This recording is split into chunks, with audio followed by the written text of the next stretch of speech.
চোরাগুপ্তা কায়দায় প্রচারণা চালাচ্ছি বললেন মির্জা আব্বাস। চলুন বিস্তারিত দেখে নেওয়া যাক।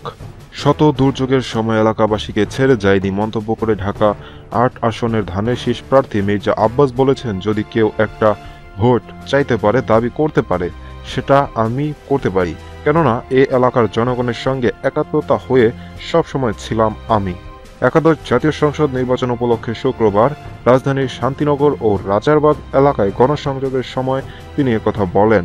এক সময় ঢাকা ৬ আসনের সংসদ সদস্য এবং অবিভক্ত ঢাকা সিটি কর্পোরেশনের মেয়রের দায়িত্ব পালন করেছিলেন মির্জা আব্বাস। এই প্রসঙ্গ টেনে সাংবাদিকদের এক প্রশ্নের জবাবে আব্বাস বলেন, দেখেন, এটা খুব একটা ভালো প্রশ্ন হলো না। মানুষ কেন ভোট দিবে সেটা মানুষ ভালো বলতে পারবেন। আমি আমার প্রার্থিতা তুলে ধরেছি। আমি এই এলাকার সন্তান।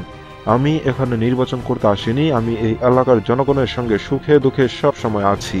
আমি যখন মেয়র ছিলাম, আমি এই এলাকা ছাড়িনি। বন্যা হয়েছে, বন্যার পানির মধ্যে মানুষের সঙ্গে বসবাস করেছি। মন্ত্রী ছিলাম, মন্ত্রীপাড়ায় আমি যাইনি। শত দুর্যোগের সময় আমি আমার এলাকাবাসীকে ছেড়ে কখনো কোনোদিন যাইনি। সুখ শান্তির আশায় ভালো একটা বাড়িতে থাকবো, সে আশায় আমি মন্ত্রীপাড়ায় যাইনি। ভোট একটা চাইতে পারে, দাবি করতে পারে, সেটা আমার মতোই একটা সন্তান, যিনি এই এলাকার জনগণের সঙ্গে একাত্মতা হয়ে বেঁচে আছেন, বলেন মির্জা আব্বাস। সাংবাদিকদের আরেক প্রশ্নের উত্তরে তিনি বলেন, মাঠের অবস্থা ভালো না। আমরা যেভাবে প্রচারণা চালাচ্ছি, এটা চোরাগুপ্তা কায়দায় প্রচারণা চালাচ্ছি। আমি যাওয়ার আগে খবর পেলাম ওরা চারদিকে ১৫০ থেকে ২০০ মোটরসাইকেল নিয়ে অপেক্ষমান। আমরা কোন দিক দিয়ে যাব, কোন দিক দিয়ে বের হব, তারা সেখানে আকস্মিকভাবে হামলা চালাবে। কিন্তু আল্লাহর রহমতে আমরা সেই সুযোগ দেইনি। সেই সুযোগটা তারা পায়নি। আজকে তাদের সব পরিকল্পনা আজকে ভেস্তে গেছে। ইনশাল্লাহ এখন ধীরে ধীরে ওদের সমস্ত পরিকল্পনায় ভেস্তে যাবে।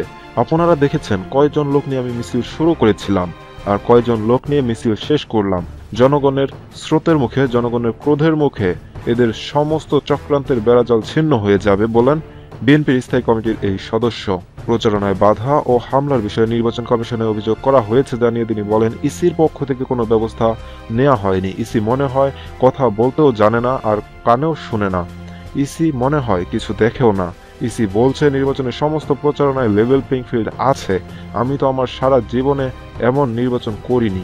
আব্বাস আরও বলেন, আমি ঢাকা ৮ ও ঢাকা ৯ এলাকায় ৪০ বছর ধরে রাজনীতি করছি। আমি এমন দেখিনি।